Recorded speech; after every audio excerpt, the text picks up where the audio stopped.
Alors, comme j'ai dit bonsoir à tout le monde, cette semaine c'est une paracha qui s'appelle, on a deux parachutes comme la semaine dernière, et ça s'appelle Parashat Acharemot et Parashat Kedoshim.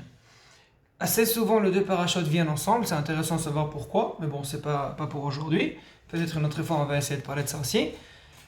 La Torah, elle commence par un pasuk qui est très intéressant. Vaideber Hashem el Moshe. Acharemot shene bnei Aharon, bekorvatam lifne Hashem vayamotu.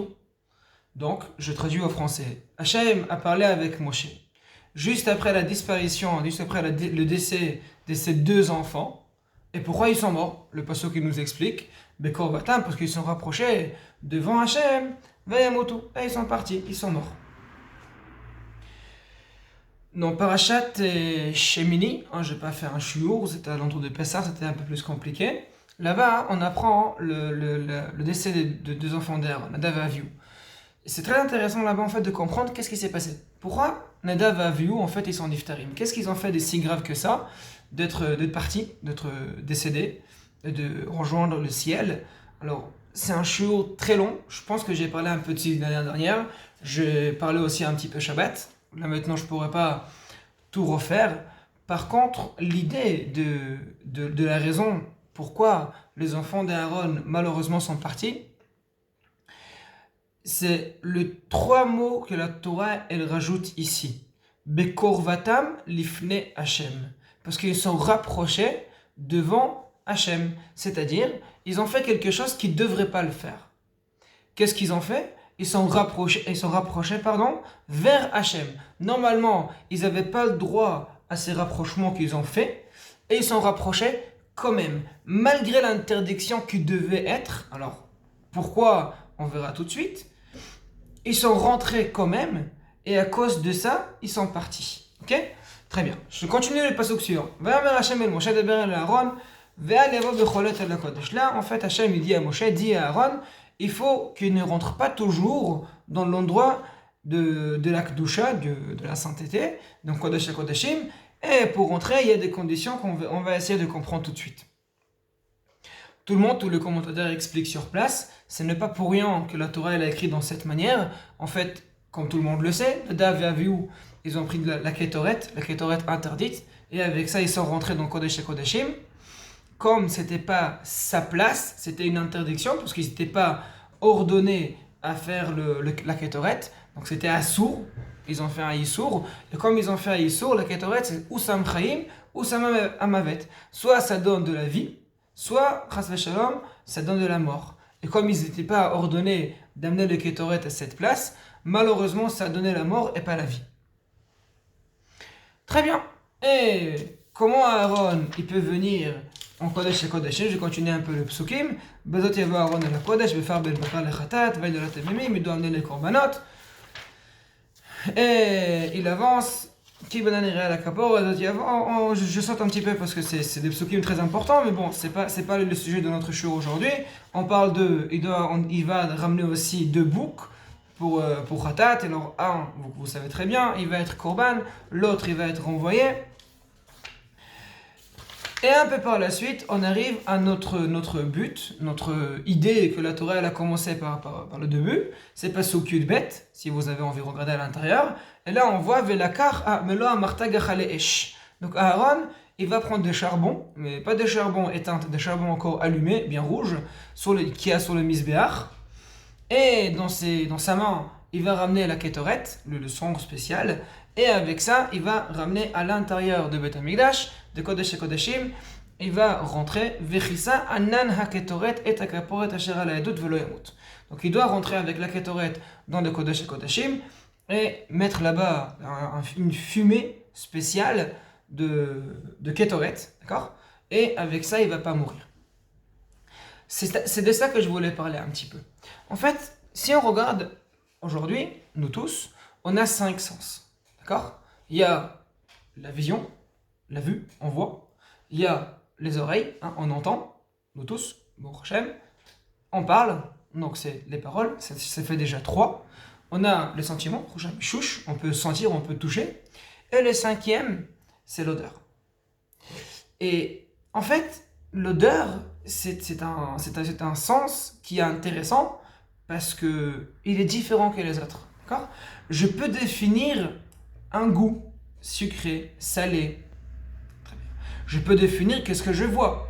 Carré, rectangle, bien rouge, vert, bleu. D'accord? Je peux expliquer qu'est-ce que je vois. Je peux dire qu'est-ce que j'entends. J'entends des mots, j'entends des bruits, j'entends une voiture, j'entends une moto, j'entends deux choses. D'accord? Je peux expliquer qu'est-ce que j'entends aussi. Également, je peux expliquer qu'est-ce que je sens. Je prends maintenant le roumage dans ma main, je sens, il y a des feuilles, il y a aussi la couverture. Donc, je peux expliquer et définir qu'est-ce que j'ai dans ma main. D'accord? Par contre, quand on parle de l'odeur, on ne peut pas définir. En fait, c'est une odeur que tous les exemples qu'on va ramener pour l'expliquer, ce sera des exemples qu'on va parler plutôt dans le sens du goût. D'accord? C'est une odeur un peu sucrée, un peu salée. Donc on parle encore une fois de l'odeur sans le goût, parce que l'odeur même, on ne peut pas définir.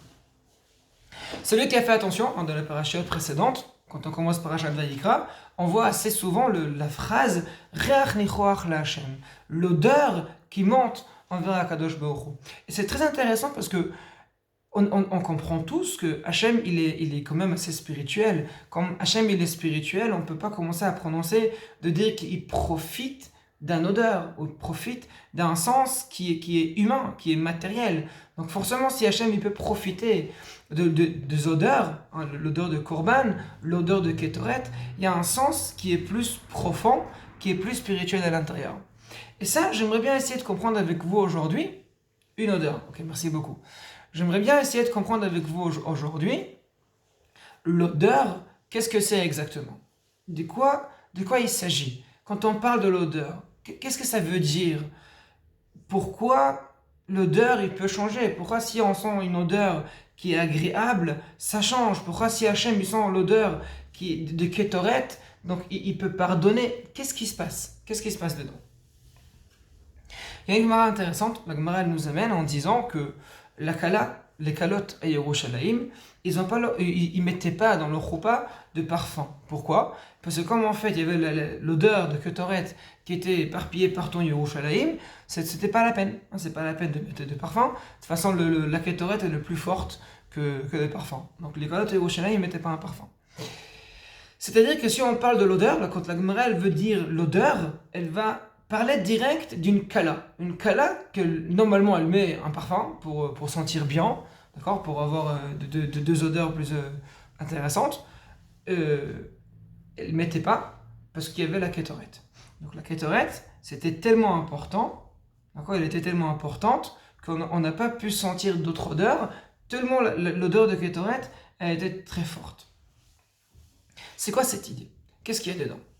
Si vous faites attention, hein, chaque Motzei Shabbat, normalement, on fait la Havdalah, et on fait le Geffen, Rishon Letzon Erinam, et après on fait Boré Perien Geffen, et après on fait Boré Mine Bessamim. Alors tout le monde connaît la raison pourquoi on fait Boré Mine Bessamim, c'est parce que tout Shabbat, on a eu le Neshama Yetera, la deuxième Neshama qu'elle est là seulement pour Shabbat. Un Motzei Shabbat, la Neshama Yetera, malheureusement, elle part. Et même la Neshama normale, qu'elle est toujours dans notre corps, elle veut sortir aussi, parce qu'elle dit j'ai profité avec la Neshama pendant tout le Shabbat, pourquoi que je vais rester ici? Qu'est-ce qui m'attire encore dans ce monde? Et là, on fait Morem Bine Bessamim, elle dit donc il y a une bonne odeur dans ce monde, donc je reste. C'est quoi ça? Qu'est-ce qui change dans cette odeur? Qu'elle va dire il y a une bonne odeur, alors je reste. C'est quoi cette idée de l'odeur qui va être ici pour dire d'accord, alors dans ce cas-là, je reste. Pourquoi? Qu'est-ce qui se passe dedans? Vous savez, j'ai entendu une fois qu'il y avait un Admor que pendant Yom Kippour, il avait dans ses poches, il avait tout le temps beaucoup de sortes de bessamim. Il avait de la menthe, il avait, je sais pas, beaucoup d'autres sortes. Et chaque fois qu'il voyait un chassid à lui qui a l'air d'être pas très bien, il courait vers lui avec le parfum, et il mettait dans son nez, comme ça il sentit l'odeur et il se sentait mieux. On voit qu'il y a un lien direct entre l'odeur et la neshama. Que par contre, si on parle maintenant de la vision, si on parle de l'oreille, tout ce qu'on entend, tout ce qu'on sent, tout ce qu'on goûte, c'est pas pareil. C'est pas un lien direct, c'est plus de sens matériel. Que par contre, le sens de l'odeur, c'est un sens qui est beaucoup plus spirituel. Pourquoi? Et qu'est-ce qui s'est passé? Il y a plusieurs explications. Parmi les explications que j'ai trouvées, si on regarde un petit peu nos Chumash Bereshit, la première faute que Adam Arishon il a fait, alors là-bas la Torah elle a mentionné à peu près, bon, précisément je pense, les 4 sens à part l'odeur. Vater Aisha, la femme elle a vu, c'est déjà la sens de vision. Et là donc c'est-à-dire elle a méprisé, elle a baissé de niveau ce sens-là qui s'appelle la vision. D'accord? Elle a vu. Et après, elle a touché. Donc, même ça, elle a enlevé. Elle a entendu, elle a écouté, Vatishma Haisha, elle a écouté le serpent, le nachash. Et après, elle a goûté. D'accord? Donc, elle a profité des 4. Par contre, l'odeur, c'est pas écrit. Elle n'a pas, si on veut, elle n'a pas méprisé l'odeur. Et comme en fait, elle n'a pas fait cette faute avec l'odeur, le niveau de l'odorant, de l'odeur, il reste toujours au niveau. Donc il reste toujours dans le même niveau que Adam Arishon et Chava, ils étaient avant la faute de Etz Hadat. D'accord? C'est pour cela, l'odeur, c'est un lien direct avec la spiritualité parce que ça reste à l'intérieur. C'est des dents. Comme ça reste dans la spiritualité, ça reste dans la rouchaniout, parce que c'était pas méprisé, c'était pas abîmé, le moment qu'ils ont fait cette faute ensemble, ça reste un lien direct avec la neshama. Dans l'explication, on dit que si on a envie, en fait, le narine, ça passe direct au cerveau, je ne vais pas vérifier, mais ça passe direct au cerveau, sans filtre.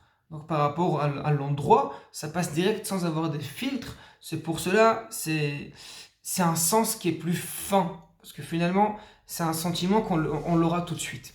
Bon, on va essayer de comprendre un peu plus. Le korbanot, c'est un sujet qui est difficile à comprendre. Alors, évidemment, il y a une machloket dans le Rishonim. Pourquoi Hachem il avait ordonné à Israël de faire le korbanot?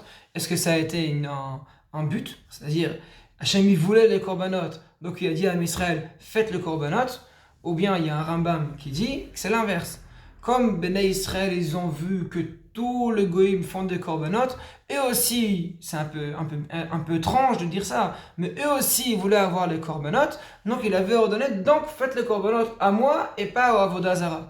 Donc si on a envie, les korbanot, ils étaient là en place seulement pour éviter qu'un Israël fasse des korbanot aux idoles. D'accord? Donc c'était pas un but principal, c'était si on a envie un arrangement. On a eu peur, Hachem il a eu peur, deuxième manière de parler bien sûr, que Am Israël vont fauter, ils vont faire d'Avodah Zarah, chas v'shalom. Donc il a dit, faites les korbanot à moi. Donc les questions, il y a 10 millions de questions sur cet avis-là, on va pas rentrer du tout dedans.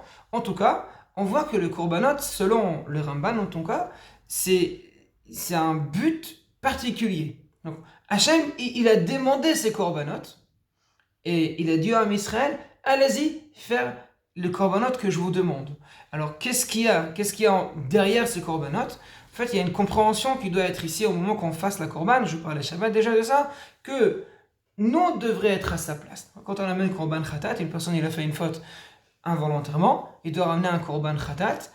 Le moment qu'il amène ce korban, c'est qu'il doit s'appuyer sur le korban en disant, en fait, c'est moi qui devrais être ici. Toi, on va dire la vache que tu vas maintenant être sur le misbéach, normalement, c'est pas toi qui devrais être ici. C'est moi qui devrais être à ta place. Mais je t'envoie comme un envoyé de ma part pour prendre cette place que moi je devrais être dedans. Comme ça, moi je vais être pardonné, je vais sortir de cette situation grave. Et toi, tu vas me remplacer. D'accord? Donc, en fait, si on comprend bien, le moment de la shrita, c'est moi qui devais être nishrat. Le moment qu'on enlève la peau, c'est ma peau qu'on devait enlever. Le moment qu'on partage entre les membres, c'est mes membres à moi qui devaient être partagés. Et le moment qu'on va le brûler sur le misbéach, c'est moi qui devais être brûlé sur le misbéach. On a bien compris? C'est-à-dire qu'en fait, l'idée qu'il y a dedans, comme mon cher Rabbeinu il a dit, un nefesh achotet itamut. Une personne qui a fait une faute, il doit mourir. Il n'y a pas une autre solution. Ça n'existe pas. Du moment qu'on a fait une faute, qu'on a méprisé ses créateurs, le créateur qui a créé ce monde, on n'a pas une solution à pouvoir s'en sortir. Normalement, on devrait... Alors, je ne sais pas si c'est faire tuer tout seul, ou bien on devrait être condamné à mort, je ne sais pas exactement. Dans tous les cas, normalement, il ne devrait pas avoir de solution. D'accord? Là, à ce moment-là, la Torah elle a mis une solution en place qui s'appelle Korban, sacrifice. Et le Korban, il me remplace. Donc, chaque chose qui devait se passer sur moi, il se passe sur le Korban. Donc tout ça, ça a été dans Parashat Vayikra, dans le Chumash Vayikra encore, dans Parashat Vayikra. En fait, ça devrait être Korban. J'avance encore un petit peu dans le Chumash Vayikra, j'arrive à Nadav et Avihu. Nadav et Avihu, c'est intéressant, il s'appelait aussi Korban Tzibour. Alors, pour comprendre le niveau de Nadav et Avihu, c'est écrit dans le commentateur que Nadav et Avihu, c'est les deux qui devaient remplacer Moshe et Aaron. Donc après les 120 ans de Moshe et Aaron, normalement, ça devrait être Nadav et Avihu qui prend le relais. Bon, il s'est passé, qu'est-ce qui s'est passé malheureusement? Que Nadav et Avihu, ils sont partis dans ce monde tragiquement, un peu trop tôt. Mais ça devrait être eux qui remplacent Moshe et Aaron. Donc déjà on parle des personnes qui ont quand même un certain niveau. C'est pas n'importe qui, c'est pas moi et tout le monde que je connais. C'est des gens qui sont assez importants pour pouvoir remplacer Moshe le guideur, et on va dire le lien direct avec Hachem, avec Dieu, et Aaron, le premier prêtre d'Am Israël, Kohen Gadol, le premier Kohen Gadol d'Am Israël. Donc leur place, il était assez haut élevé et assez favorable. Malgré ça, ils ont fauté. Donc, comment c'est possible qu'ils ont fauté? Alors on a parlé déjà rapidement Shabbat quand on était dans le paracha concerné, et on avait dit en fait il y a une faute qui s'appelle une faute de ohavim, d'amour. D'accord? Des fois sans faire attention, tellement on aime une personne, on faute envers lui, parce qu'on l'aime. Alors on réfléchit un peu dans notre manière. Des exemples, il y aura 10 millions si vous avez envie. Alors par exemple, moi j'ai envie de faire de plaisir à monsieur Untel, et je pense qu'en lui offrant une baguette au thon, ce sera plaisir pour lui. Je lui donne la baguette au thon, il me dit attends, je suis désolé, je déteste les poissons. D'accord? Donc, Shalom, il n'y a pas de comparaison, hein. Je ne dis pas que ils voulaient offrir à Hachem baguette au thon, Shalom, mais c'est-à-dire dans l'idée qu'il y a derrière, leur faute, sans rentrer dans les détails, ça a été vouloir faire quelque chose de leur côté, sans que Hachem leur demande. D'accord? Hachem, il a dit clairement, personne ne rentre dans le Kodesh HaKodashim. Alors, eux, ils croyaient que bien que Hachem a dit ne pas rentrer dans le Kodesh HaKodashim, si je rentre avec la Ketoret, ça passe, et ils ont profité direct, ils l'ont fait. Bien que c'était Hachem, il a dit non, il ne faut pas le faire. C'est moi qui dois ordonner quand est-ce qu'on rentre. Comme Hachem, il va dire dans la parachute suivante, dans la parachute Acharimo, tu le dis, notre parachute de la semaine. Mais que quand Nadav et Avihu ils le font Beissour. Et comme ils le font Beissour, ils sont partis. Bon, c'est notre explication.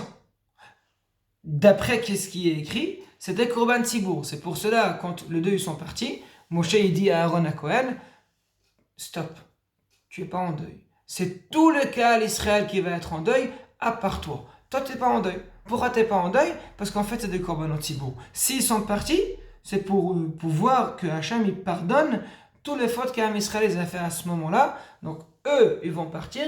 Avec ça, toi, Israël, va être pardonné. D'accord? Donc en fait, Nadav et Avihu, c'est des korbanot tzibour. C'est des sacrifices pour l'assemblée, pour que Hachem, dans le Misbéach, dans le nouveau Mishkan qui vient d'être réalisé maintenant, qui va être construit correctement, tout se commence sur des bonnes bases. Cette idée, si on a envie, c'est une grande compréhension de la liaison qu'il y a entre le monde matériel et le monde spirituel. On a parlé plusieurs fois, mais je le répéterai encore d'autres fois aussi, qu'en fait, la grande différence, mais la plus grande différence, je pense, dans la manière comment nous on voit le monde matériel et des autres religions, comment eux voient le monde matériel, c'est un décalage des siècles, c'est des années de lumière si on a envie. Parce que pour nous, notre obligation, on prend ce monde matériel et notre travail, c'est le rendre spirituel. On est d'accord? C'est-à-dire, je prends le monde matériel qu'il y a ici. Par exemple, je prends une pomme et je mange la pomme. Donc, je prends ce monde matériel qui s'appelle pomme et cette pomme-là, je fais bracha dessus bien sûr, je le mange et il va devenir une partie de mon corps matériel, parce que mon corps aussi est matériel bien sûr. Donc, je profite de ce monde matériel. Ils disent, les religions, si vous avez envie, qu'en fait, il y a une contradiction. Entre le monde spirituel et le monde matériel, il y a toujours une contradiction. C'est-à-dire, si on met le monde matériel au niveau, le monde spirituel, il baisse le niveau. Et si on met le monde spirituel au niveau, le monde matériel, automatiquement, il devrait baisser son niveau. D'accord? Comme ça, ils disent. C'est pour cela, si vous avez envie, les prêtres, ils ne se marient pas. C'est pour cela, quand on va en Inde, le Bouddha, chez eux, moins on mange, mieux nous sommes connectés avec la spiritualité. C'est comme ça. Pendant des semaines, on ne va pas parler. Pendant 2 semaines, on ne va pas manger du pain. Genre, je ne connais pas tous les sectes, il y a plusieurs, mais chacun il a pris une partie pour dire, voilà, nous, on essaye de diminuer ce parti matériel-là pour pouvoir développer une partie spirituelle. Et comme tout le monde le sait, je le répète plusieurs fois, chez nous c'est l'inverse. Notre devoir, c'est prendre le monde matériel et le profiter pour le rendre plus sain. Donc, en fait, notre travail, c'est sanctifier le monde matériel. Le monde matériel qui est matériel, donc du moment qu'il s'appelle monde matériel, il est impur. Notre devoir, c'est de le sanctifier, c'est de le rendre pur. Et comment on le fait? En l'utilisant, du moment que je vais procéder à une utilisation correcte, que est ici pour pouvoir développer dans le mitzvot. Par exemple, comme on a dit plusieurs fois, je dors pour pouvoir travailler et servir Dieu. Même au moment que je dors, je fais une mitzvah. Je mange pour pouvoir faire la tefila, pour avoir de la force pour faire la tefila. En mangeant, je fais une mitzvah. D'accord? Donc mon devoir se prend le parti matériel et je dois le rendre spirituel. Et ça, c'est le rayon de Korban. Hein? Si c'est écrit plusieurs fois, les Balei HaMussar, ils disent que bien qu'aujourd'hui on n'a pas le Korbanot, parce qu'on n'a pas le Bet HaMikdash et pas le Mishkan non plus, une personne qui va faire une Korban, un sacrifice, il doit donner de lui-même.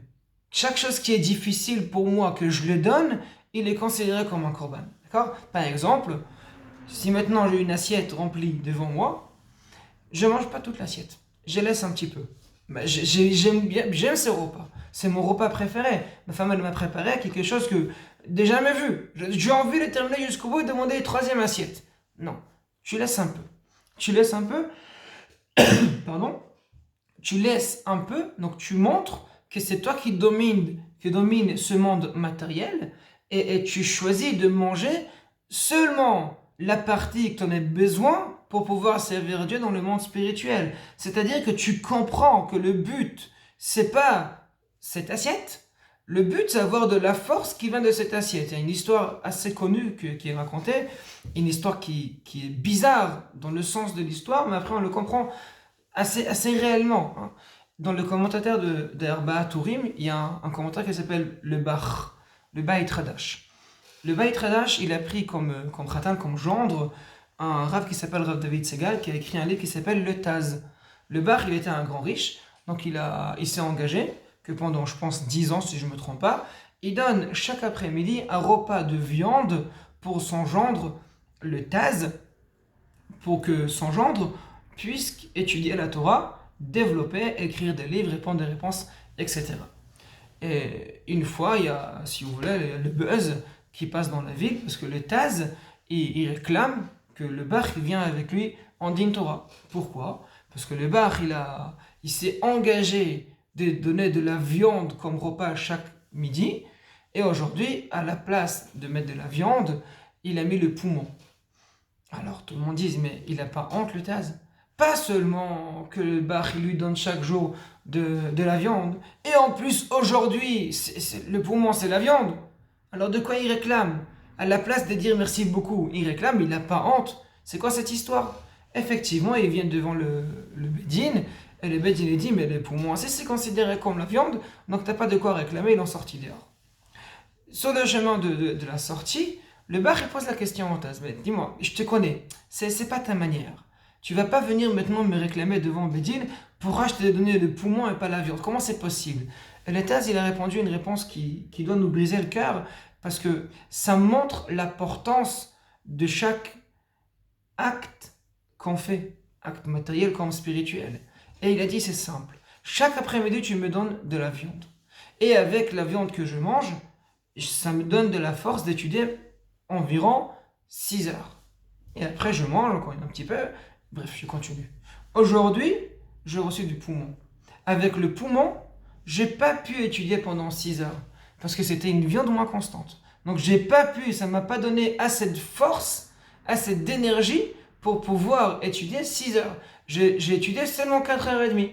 Donc en fait, à cause de ça que j'ai eu du poumon et de la poumon et pas la viande, j'ai étudié 1 heure et demie de moins.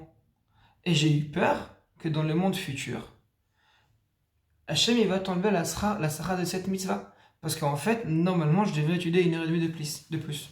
Donc, j'étais appelé en juge. Et c'est écrit que la même décision que Bedin ici, il prend, Hachem aussi il va prendre. Comme Bedin, il a décidé que pour moi c'est considéré comme la viande, donc toi tu as tenu ton engagement.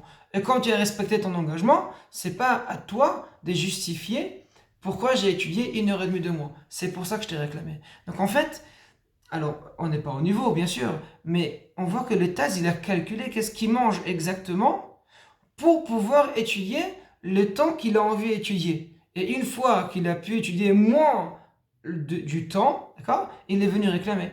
C'est pas normal, je dois étudier plus, d'accord. Donc en fait, ils disent les balais à Moussard, si maintenant je prends mon assiette et je dis, je mange pour pouvoir avoir de la force pour les mitzvot, donc maintenant, ça m'a suffi, je laisse un petit morceau dans l'assiette et je ne la mange pas. Dans la même manière, ça s'appelle Ta'anit Dibour. Si pendant 1 heure, je ne parle pas que je ne parle pas de la Shonara, je ne parle rien, je dis seulement des vrais Torah. J'en vais sortir une phrase, je sors un pasouk. J'ai envie de demander quelque chose, je dis Velakar Melo à Martin en disant voilà, donne-moi quelque chose. Dire je parle seulement sans psukim et j'étudie la Torah. Ça s'appelle Ta'anit Dibour. Encore une fois, je prends de mon côté, de ma force à moi, et je le donne à une manière de parler, bien sûr, à Kadosh Baruch Hu, c'est-à-dire je montre que je cherche la spiritualité. Ok. Maintenant, tout ce qu'on a parlé, il parle de tous les sens, à part l'odeur. Pourquoi? Parce que l'odeur, il ne fait pas partie de tout ça. Si on a envie, normalement, alors, nous tous, on aime bien le barbecue, mais finalement, l'odeur de la viande qui grille, qui brûle, c'est pas une odeur agréable. Alors, au début, c'est sympathique, mais c'est pas une odeur agréable, on est bien d'accord. Donc, comme on peut comprendre que quand on fait un korban, je comprends que je mène ce korban qui est très matériel, je le rends spirituel. Me dire que ce korban-là, c'est une odeur, qui est agréable, non, pas possible, c'est pas agréable. Alors, il y a des gens qui aiment bien les odeurs de brûlure, je suis d'accord, c'est une autre chose. On a bien, il y a des gens qui aiment bien sentir le feu, ok. Mais dans l'idée de l'odeur qui s'appelle le feu, c'est pas une odeur qui est très agréable. D'accord? Et comme c'est pas une odeur qui est très agréable,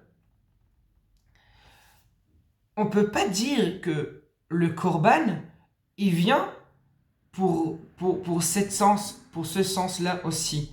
Parce que dans le sens de l'odeur, de l'odorat, le korban, il ne fait rien. Et l'inverse. D'accord? Donc quand on voit Reach Nichoach la Hashem, c'est pas que l'odeur même est agréable, qu'Hachem profite de l'odeur. Alors, premièrement, parce qu'il n'a pas cette sens de profiter, parce que c'est pas comme nous, il n'est pas matériel. Premièrement, c'est sûr. Mais à part ça, qu'il n'est pas matériel, l'odeur même, il peut pas être agréable pour expliquer qu'Hachem profite de l'odeur. D'accord? Je sais que c'est un peu fin et un peu compliqué, mais si on réfléchit bien, on arrive à cela. Alors, comment c'est possible qu'on dit Reach Nichoach la Hashem? Parce qu'en fait, nous, on regarde toujours avec nos yeux matériels. Pourquoi? Comme on a parlé de Chava Imenu, malheureusement, la faute qu'elle a fait avec ses yeux, ça a baissé le niveau, donc ça a abîmé nos yeux, que tout ce qu'on va voir, on va filtrer avec ce filtre qui s'appelle matériel. Donc, qu'est-ce que je vois maintenant? Je vois le filtre matériel. Ok? Donc moi maintenant je constate le korban devant moi et je prends la manière matérielle de ce korban sans pouvoir trop comprendre le sens spirituel parce que je ne sais pas qu'est-ce qui se passe dans le ciel exactement en faisant korban ici. Donc je le vois dans une manière qui est un peu désagréable, pas très sympathique et je me pose des questions. Du moment que je comprends que l'odeur c'est un sens qui est totalement à part. Donc, je peux peut-être commencer à voir que quand on parle de l'odeur, ça passe dans une autre manière. Pourquoi? Parce que l'odeur, c'est une connexion directe avec la neshama. C'est une connexion qui est rapide, hein, c'est mieux que le Wi-Fi si on a envie. C'est une connexion qui passe directement avec la neshama sans interruption. Il n'y a rien qui va arrêter entre les deux. Et comme il n'y a rien qui peut faire un dépôt, une pause entre les deux éléments, c'est une connexion qui est plus profonde. D'accord? Donc, c'est pour cela, quand on parle de korbanot, les korbanot, le sens réel qui doivent se faire, c'est avoir cette connexion. Pourquoi? Parce que si moi-même, j'y vais aller maintenant sur le misbéar pour être brûlé comme un korban, est-ce que je pourrais continuer à faire les mitzvot? Non. Est-ce que je peux continuer à profiter de ce monde matériel pour le rendre spirituel? Non. Donc en fait, quand je vois le korban sur le misbéar, c'est faire cette connexion peut-être un peu bizarre, c'est possible, mais j'ai fait une connexion qui est réelle entre le matériel et le spirituel hors humain. Parce que quand moi-même, je vais consommer les matériels pour que je puisse travailler, je prends le matériel, je le rends spirituel, je suis bien d'accord avec vous. Mais hors de moi, si je parle maintenant sur des sujets qui ne sont pas forcément que moi-même, je les ferai avec moi, je le fais dans une autre manière, à ce moment-là, c'est en faisant le korban, je crée une connexion qui est directe entre le monde matériel et le monde spirituel. Cette connexion, elle se fait avec le korban, en faisant le korban, et elle se fait encore plus facilement avec la kétoret. Par contre, comme la kétoret, comme on avait dit au début, elle joue dans le sens qui restait spirituel, parce qu'il n'était pas dans la faute de Chava mais nous dans le Tzadat, c'est une connexion qui est très dangereuse. C'est une connexion qui est limitée, c'est une connexion qu'elle dépend des restrictions qui est très claire, comme on parle maintenant de couvre-feu. D'accord? On a bien envie essayer d'éliminer le coronavirus, alors pas nous, c'est l'État qui gère, on essaie de limiter, donc on a dit, on va mettre le couvre-feu. Dans le sens même, c'est un peu bizarre, vous êtes d'accord avec moi? C'est-à-dire, à 18h59, il n'y a pas de corona, à 19h01, le corona, elle est apparaître, donc du coup, elle est là. C'est un peu bizarre, mais l'idée, c'est que les gens, ils restent chez eux à la maison, d'accord? Donc, la kétoret, c'est très dangereux. Si on le fait avec l'ordre qui a été donné, c'est avec ça que le Kohen Gadol, il peut pardonner tout l'avérot d'Israël. Par contre, si on le fait mal, comme on parle de Nadav Avihu, c'est la raison pourquoi ils sont partis de ce monde. C'est la raison de leur disparition. C'est la raison de leur décès. D'accord? Donc en fait, c'est une connexion qui est dangereuse. Pourquoi? Parce que c'est une connexion qui se connecte avec la spiritualité directe, sans besoin de passer au travers d'autres choses. D'accord? Et comme c'est une connexion qui est directe, c'est une connexion qu'elle doit être respectée et canalisée de la manière qu'Hachem demande. Et c'est un moment de vérité en plus. C'est écrit que quand le Kohen il rentrait dans le Kodesh HaKodeshim, tout le monde avait peur, parce qu'on ne sait pas s'il va pouvoir sortir. Il y avait une fois un Kohen Gadol qui est rentré, qui n'a pas pu sortir. On devait le sortir par des ficelles qu'on a attachées avant. Parce qu'il y avait une période que les Kohanim n'étaient pas très tzadikim. Bon, bref. Dans tous les cas, c'est un moment qui est dangereux. Et un Kohen qui peut rentrer, qui arrive, rentrer et ressortir, il faisait une grande fête après chez lui à la maison. Parce qu'en fait, il est rentré dans l'endroit le plus dangereux du monde, dans un moment qui est très dangereux, que c'est le moment de Yom Kippour, le jour qui est très important, et il a fait l'acte la plus dangereuse du monde. Il a fait la Kétoret. Et la Kétoret, elle a tué beaucoup. Elle a tué Nadav Avihu en premier, elle a tué les 250 hommes qui étaient avec Korach, elle a tué pas mal de personnes qu'on connaît. D'accord? Donc en fait, c'est un acte qui est très dangereux. Mais cet acte-là, il fait une liaison directe avec Hachem. Alors, on va pouvoir peut-être penser que tout ça c'était à l'époque, parce qu'aujourd'hui on n'a pas Beth Amikdash, on n'a pas Kétoret, on n'a pas tout ça. Mais en fait c'est pas vrai, parce que l'odeur, encore une fois, c'est la seule connexion qui est réelle et qui est directe avec la Neshama. C'est pour cela on dit que si, malheureusement, une femme enceinte, pendant Yom Kippour, elle marche dans la rue, elle a un odeur qui est très fort, elle a envie de manger, elle doit manger. Parce que si elle ne mangera pas, le fœtus il peut tomber. Pourquoi? Parce qu'en fait, l'odeur, encore une fois, c'est une connexion qui est directe. C'est une connexion qui est dangereuse. Et si la connexion elle se passe mal, malheureusement, ça peut être très dangereux. Donc si jamais elle a senti des odeurs, elle doit manger maintenant, qu'elle mange. C'est obligation.